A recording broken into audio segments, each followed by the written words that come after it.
wabarakatuh. Bertemu dengan saya lagi dengan mata pelajaran Pendidikan Pancasila dan Kewarganegaraan. Bagaimana kabarnya anak-anak?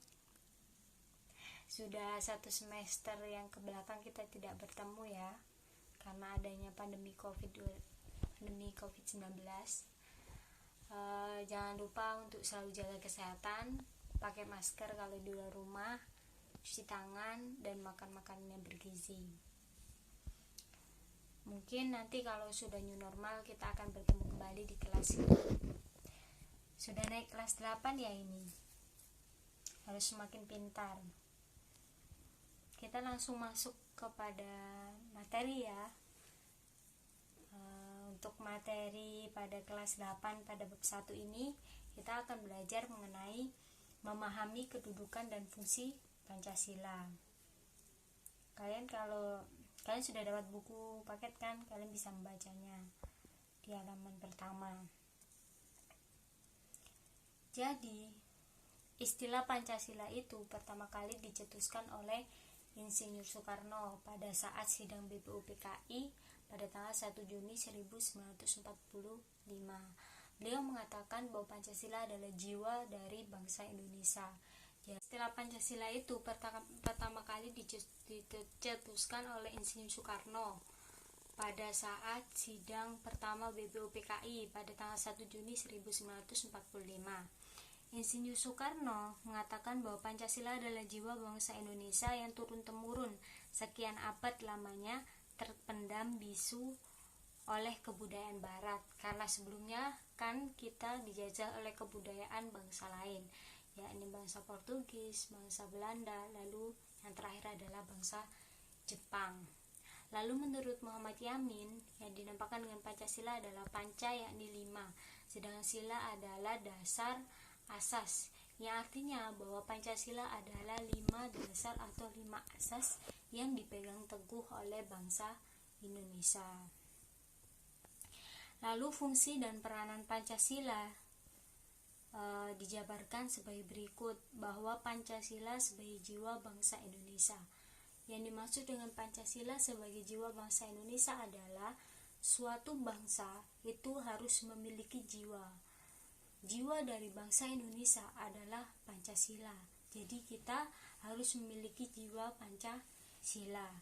Yang kedua adalah Pancasila sebagai kepribadian bangsa Indonesia, bahwa setiap negara itu memiliki kepribadian masing-masing, dan kepribadian bangsa Indonesia adalah Pancasila. Seperti yang kita ketahui, misalnya pada sila pertama, ketuhanan yang Maha Esa mengatakan bahwa bangsa Indonesia itu memiliki kepribadian yang religius, bahwa kita itu mengakui Tuhan hanya satu, seperti itu. Lalu ada kepribadian gotong royong. Lalu kita itu terkenal sebagai negara yang ramah tamah. Itu yang menjadi pencerminan dari Pancasila, bahwa Pancasila adalah kepribadian kita sebagai bangsa Indonesia. Lalu yang ketiga adalah Pancasila sebagai sumber dari segala sumber hukum. Yang dimaksud dengan Pancasila sebagai sumber dari segala sumber hukum, bahwa semua tatanan hukum di Indonesia itu bersumber dari yang namanya Pancasila. Yang pertama, jadi Pancasila itu berkedudukan tertinggi setelah Undang-Undang Dasar Negara Republik Indonesia 1945, lalu Perpres, lalu Undang-Undang, lalu TAP MPR. Semua peraturan di bawah Undang-Undang Dasar Negara 1945 itu bersumber pada Pancasila. Begitu pula dengan UUD NRI 1945, itu semua bersumber dari Pancasila.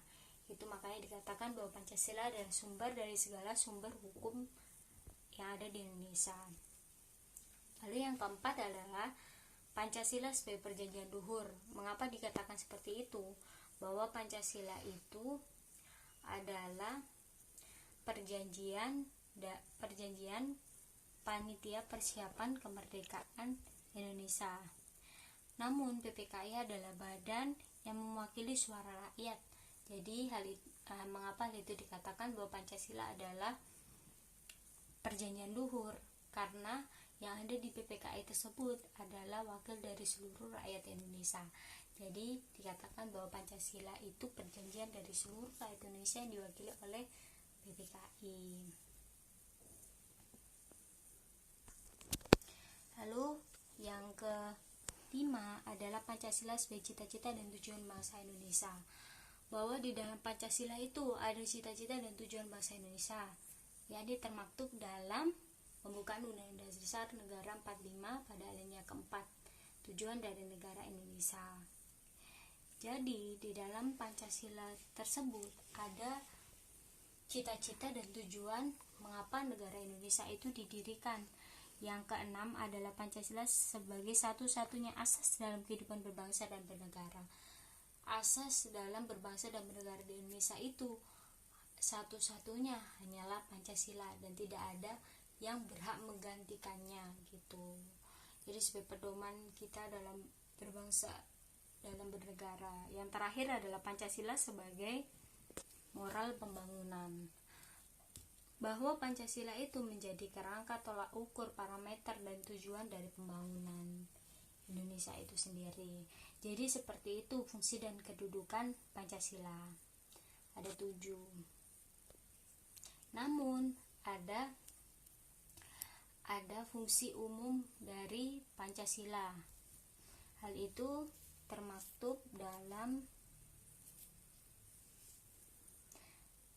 TAP MPR nomor 3/MPR/2000 tentang sumber hukum nasional dan tata urutan perundangan dinyatakan bahwa Pancasila itu secara garis umum berfungsi sebagai dasar negara, mengandung maksud bahwa Pancasila digunakan sebagai dasar untuk mengatur penyelenggaraan ketatanegaraan negara yang meliputi bidang ideologi, politik, ekonomi, sosial, budaya, pertahanan, dan keamanan.